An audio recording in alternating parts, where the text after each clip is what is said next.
ओम ब्रह्मा मुरारी त्रिपुरांतकारी भानु शशि भूमि सुतो बुधश्च गुरुश्च शुक्र शनि राहु केतव सर्वे ग्रहा शांतिकरा भवन्तु। ओम मये सूर्य सहस्त्रांशो तेजो राशि जगत्पते अनुकंपय मां भक्त्या गणर्घं दिवाकर।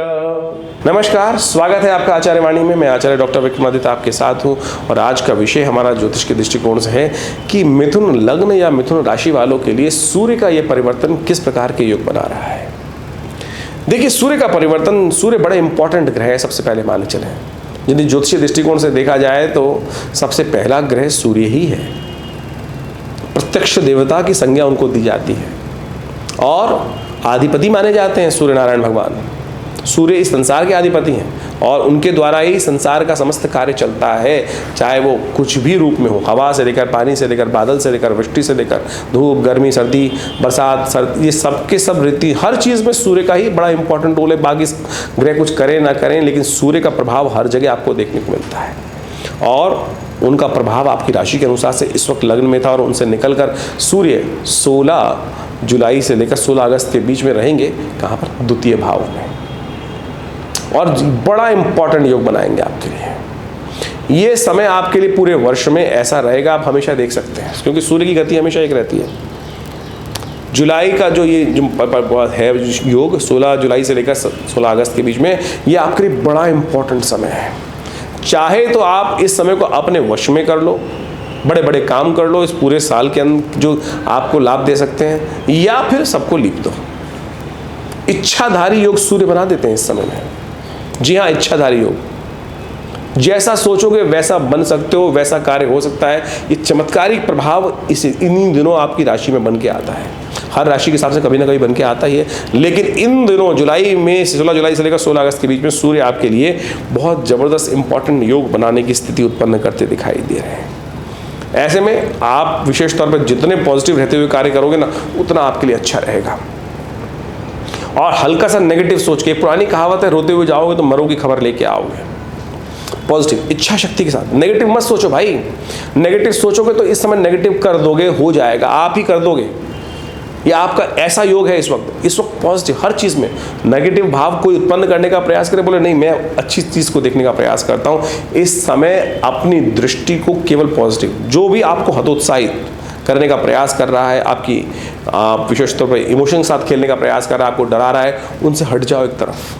ये समय आपका है, ये समझ लीजिए। 16 जुलाई से लेकर 16 अगस्त के बीच का जो समय है, विशेष तौर पर मिथुन राशि वालों को समझ लेना चाहिए कि ये समय आपके लिए बिल्कुल पॉजिटिव है। फ्रंट फुट पर आकर, बहुत बढ़िया तरीके से आगे आकर आपको कार्य करने का प्रयास करना चाहिए। हाँ, आग में कूदने का काम ना करें, इतना वो ध्यान रखने का प्रयास करें। सीमाएं तो अवश्य हर चीज़ की होती हैं, लेकिन जो आप कार्य आपके बस में हैं, जो स्थितियाँ आपकी हैं, यदि उनमें आप पूरे तटस्थ होकर ऑर्गेनाइज्ड वे में कार्य करोगे तो ऐसा हो नहीं सकता कि रिजल्ट्स आपकी राशि के अनुसार से ना आए। थोड़ा धीरे आ सकते हैं, एकदम शनि महाराज वक्री होकर भाग्य में बैठे हैं, लेकिन ऐसे में ग्रह योग बहुत सुंदर तरीके से आपके लिए लाभ की स्थिति को प्रशस्त करते दिखाई दे रहे हैं। नेगेटिव बुरा ना सोचें, बिल्कुल इस बात का ध्यान रखते हुए कार्य करने का प्रयास करें। और विशेष तौर पर एक बात और ध्यान रखें, आप इस बात का ध्यान रखें कि अपने हक को लेकर लड़ने का प्रयास कीजिएगा, किसी से दया मत मांगिएगा। कई बार क्या होता है, हम चाणक्य नीति का इस्तेमाल करते हुए थोड़ा सा लीनियंट करके कह देते हो तुम मेरे पर कृपा कर दो। कोई कृपा नहीं करता भाई किसी पर। मिथुन राशि वालों को समझ लेना चाहिए, कोई कृपा नहीं करेगा, आपको अपने हक को इस वक्त लेना पड़ेगा। और उसके लिए यदि आप तटस्थ होकर कार्य करेंगे तो बिल्कुल भीख मांगने से भीख नहीं मिलने वाली है।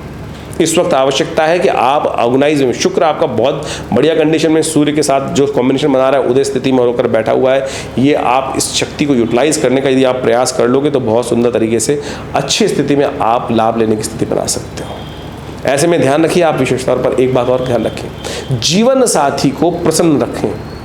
जितना जीवन साथी आपसे प्रसन्न, घर वाले आपसे जितने प्रसन्न, छोटी छोटी बातों में गुस्सा हो जाते हैं, ऐसा ना रखें। छोटी छोटी बातों में घर वालों को साथ, उनको प्रसन्नता, माता पिता और विशेष तौर पे जीवन साथी, बच्चों, सबको जितना प्रसन्न रखते हुए कार्य करोगे ना, उतना सुंदर सफलता का योग आपकी राशि में इस वक्त बनने के योग बन रहे हैं। देव कृपा प्राप्त करने का प्रयास करो। शनि भाग्य में जगाने के लिए इस वक्त वक्र स्थिति में होकर आपके भाग्य में बैठे हुए हैं। तो ये अच्छा है आपके लिए कि भगवान शंकर का अभिषेक करें, नित्यपति भगवान शंकर का पूजन करें। इस वक्त देखिए आध्यात्मिक दृष्टिकोण से भी आपको देखना चाहिए ज्योतिष को। ज्योतिष एक आध्यात्मिक विषय है, कैलकुलेशन बिल्कुल प्रैक्टिकल है, निवारण भी बिल्कुल प्रैक्टिकल है, जिसको कहा जाता है कारण निवारण। कारण ज्योतिषीय दृष्टिकोण से जो बताया गया, आध्यात्मिक योग से बताया गया, वैदिक दृष्टिकोण से बताया गया, वो गणित वैदिक गणित के अनुसार से बिल्कुल आज भी जितनी नासा की कैलकुलेशन परफेक्ट है उतनी परफेक्ट हमारी ज्योतिष की कैलकुलेशंस भी हैं, तो ये समझ लीजिए आप। लेकिन साथ साथ ये ध्यान रखें कि उसके साथ साथ उसके कारण के निवारण जो है वो भी आध्यात्मिक ही हैं, जिसको बताया गया उसको आध्यात्मिक रहस्यों से समझना चाहिए। हमारे ग्रहगण दृष्टिकोण से हमने आपको बताने का पहले भी प्रयास किया कि देव शयन हो जाता है, आषाढ़ मास की एकादशी के दिन देव शयन हो गया, भगवान विष्णु समस्त देवताओं के साथ शयन में चले जाते हैं, तो समस्त दायित्व तो शिव के हाथ में आता है। तो आपकी राशि के अनुसार से हमें दिखाई देता है कि आपको नर्मदेश्वर, काले रंग के नर्मदेश्वर शिवलिंग का नित्यपति पूजन इस समय में अवश्य करना चाहिए। क्या स्त्री क्या पुरुष, बहुत सारे लोगों ने उल्टी सीधी भ्रांति उत्पन्न करने का योग बना दिया कि शिव को स्त्री को नहीं हाथ लगाना चाहिए, ये नहीं करना चाहिए। मूर्ख हैं वो सब लोग। वो परात्पर ब्रह्म सबके हैं, जीव आप आत्म रूप से, आप सब समस्त रूप से हर कोई भगवान की उपासना आराधना कर सकता है। स्वयं पार्वती ने भगवान शिव की आराधना करी शिव को प्राप्त करने के लिए। कौन है जो मूर्ख, जो आपको भ्रांति उत्पन्न करने का प्रयास करते हैं? ऐसे लोगों के पास हमारे धर्म के अंदर ऐसे कुछ तथाकथित तौर पर ऐसे मूढ़ व्यक्ति उपस्थित हो गए हैं जो धर्म को भ्रांति की तरह उत्पन्न करने का प्रयास करते हैं। जीव सब पवित्र हैं। बड़े भाग्य मानुष तन पावा, वहाँ ये नहीं लिखा स्त्री जन्म पावा, पुरुष जन्म पावा, पुरुष रूप पावा, ये कहीं नहीं लिखा। तुलसी बाबा ने लिखा ना, बड़े भाग्य मानुष तन पावा। तो इस बात को समझते हुए कार्य करें, ये समय आपके लिए बहुत श्रेष्ठ है, इसको समझते हुए कार्य करने का प्रयास करें। ऐसे में शिव को जितना प्रसन्न करने का प्रयास करेंगे उतना अच्छा होगा और आपकी बहुत सुंदर प्रकार से मनोकामना सिद्धि का योग बन सकता है। घर के लोग जितने आपसे परेशान होंगे उतना आपका भाग्य सो जाएगा। ध्यान रखना भैया, ये ग्रह योग का योग है, तो हम बताने का प्रयास करें, सबको प्रसन्न करने का प्रयास करें, मत भिड़ो किसी से। ये एक महीना आपके लिए बहुत सुंदर ग्रह से उपस्थित है। मैंने कहा वर्ष में ये समय नहीं आता, फिर सूर्य तो हर साल ऐसी एक ही डिग्री चलते हैं, तो इस समय में सूर्य जब भी आपकी राशि के अनुसार से, नोट कर लीजिए ये बात सिद्धांत को, सूर्य जब भी आपकी राशि के अनुसार से 16 जुलाई से 16 अगस्त के बीच में ये यहाँ आ रहे हैं, तो ऐसे समय में बिल्कुल भाग्य को जगाने के लिए आपको पॉजिटिव रहते हुए कार्य करने का प्रयास करना है। ये बहुत ज़रूरी है आपके लिए। चाहे आप संसारिक में कोई भी क्षेत्र में कार्य कर रहे हैं, सफलता प्राप्त करने के लिए पॉजिटिव होकर, नेगेटिव न सोचते हुए, श्रद्धा के साथ, विश्वास के साथ, धर्म को जगाते हुए और कार्य करेंगे तो आपके लिए बहुत वारे न्यारे करने के अवसर सुंदर तरीके से मिलते दिखाई देंगे आपको। इस प्रकार से ज्योतिष के दृष्टिकोण से आपको समझना चाहिए कि ग्रह गोचर का परिवर्तन जो है किस प्रकार से आपके जीव कुंडली के अनुसार से योग बनाता है, और उसके हिसाब से ही हमारे जीवन में हमारे समक्ष बहुत सारे जो योगा योग का फल होता है वो उपस्थित होता है। उसके अनुसार से हमारे जीवन में ग्रहों का अच्छा बुरा प्रभाव जो हम यदि समझ लें तो उसके नेगेटिव प्रभाव को हम अपने जीवन से दूर करने के लिए भी रास्ते चुन सकते हैं। उपाय यही है। देखिए, ज्योतिष के अंदर एक कारण है और एक है निवारण। निवारण के अंदर विभिन्न उपाय हैं। बहुत सारे लोगों का मत ये रहता है कि जब जीवन में जब कुछ बन रहा है, हो रहा है, आ रहा है, जब वो निर्धारित है तो फिर उसमें परिवर्तन कैसा कर सकते हैं। देखिए, कुछ भी निर्धारित नहीं है, सब कुछ आपके कर्म के अनुसार से है। जिस प्रकार का कर्म होगा उसके अनुसार से उसका फल होगा। यदि कोई दुष्कर्म हमारे द्वारा या किसी के द्वारा हो गया है जीवन में, तो उसका प्रायश्चित करने के लिए भी विभिन्न रास्ते हैं। जब हमारे जीवन में कुछ दुष्कर्म हुआ तो उसके कारण से कुछ दुष्प्रभाव उत्पन्न हुआ, तो उसको शुभ करने के लिए पुण्य कर्म बढ़ाने का हमें प्रयास करना चाहिए। यही जीवन की विचित्र विडंबना है कि हमको ये ज्ञान सही रूप में सही जगह यदि प्राप्त हो जाए तो हम सब चीज़ों को ठीक करने का रास्ता बना सकते हैं। वास्तविक तौर पर ये समझ लीजिए कि जो निवारण है वो परमात्मा का नाम ही है। हम विभिन्न उपायों की तरफ जाते हैं, उन सब का एक ही जो रास्ता है वो परमात्मा की कृपा ही है। हम किस प्रकार भी परमात्मा का नाम यदि श्रद्धा के साथ ले लें तो वो हमारे जीवन में सब प्रकार के अशुभ प्रभावों को दूर कर देता है। फिर भी ज्योतिष के दृष्टिकोण से अनेक उपाय शास्त्र में बताए गए हैं, वो भी अद्भुत रूप से कार्य करते हैं। तो सूर्य को मनाने के लिए विभिन्न उपाय जो शास्त्र में वर्णित है, चाहे वो सूर्य को जल देना, चाहे वो रविवार का व्रत रखना, अच्छे कर्म करना, गेहूँ इत्यादि का दान करना, नमक का दान करना, करना, सूर्य के मंत्र ओम घृणी सूर्य आदित्याय नमः इस मंत्र का नित्यप्रति जप करना, गायत्री का जप करना, ये सब के सब एक ऐसे अद्भुत उपाय हैं जिनको यदि आप करें नित्यप्रति तो सूर्य के होने वाले बहुत सारे दोष जीवन से दूर हो जाते हैं।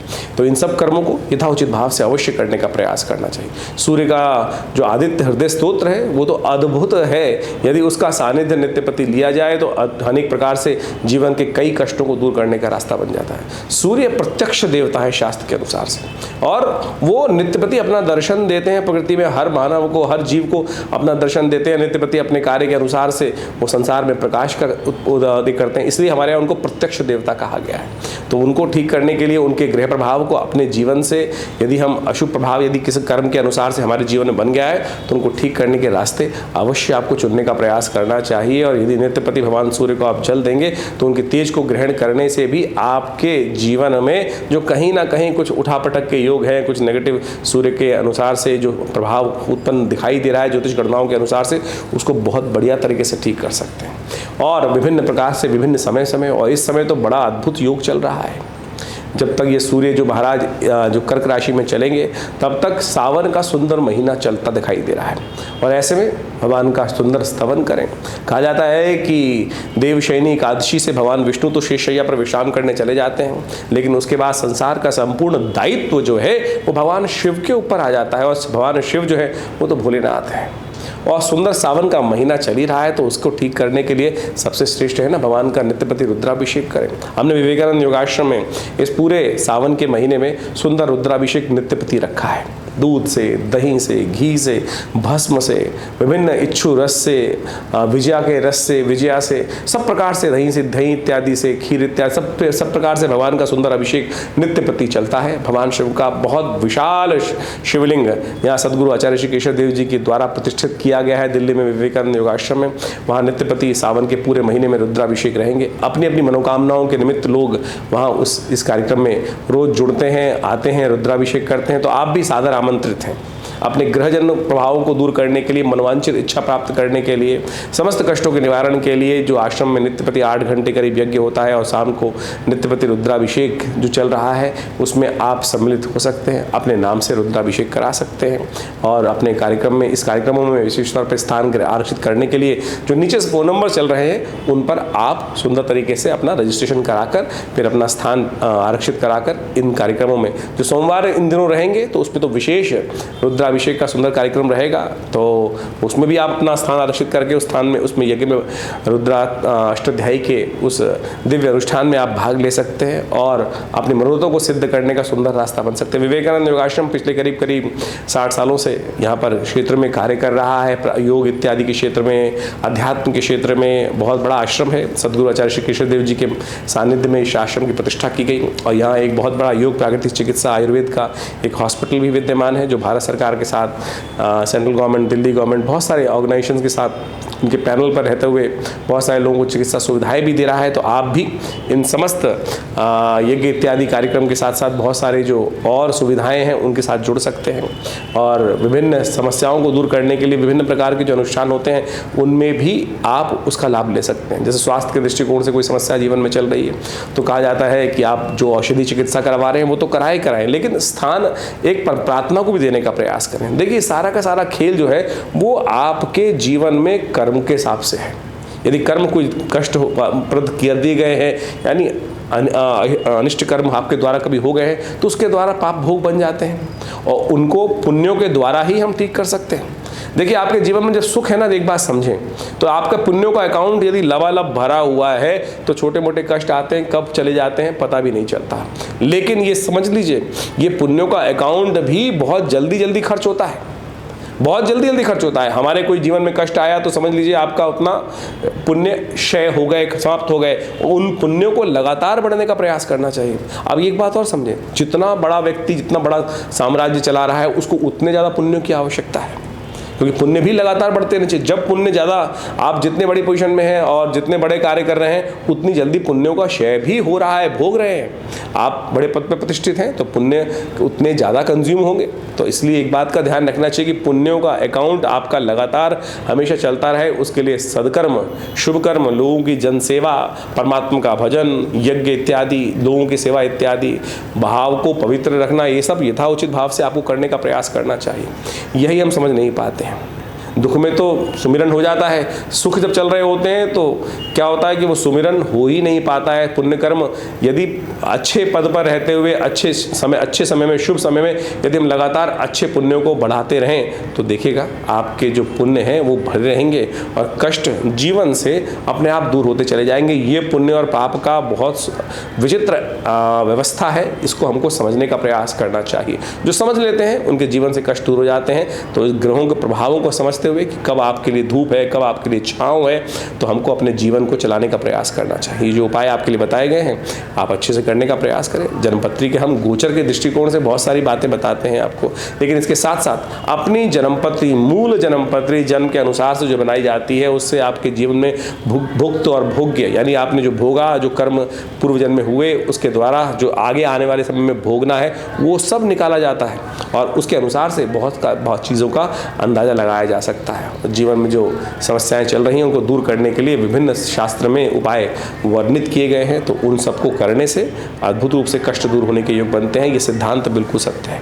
लोग आएंगे आपके जीवन में, बहुत सारे समय समय पर लोग उपस्थित होंगे जो भ्रांति उत्पन्न, आपको पदभ्रष्ट करने का प्रयास कर सकते हैं, लेकिन उसमें ना अटकना, यथाउचित भाव से अपने कर्मों को करने का प्रयास करना, वो आपके लिए अच्छा रहेगा।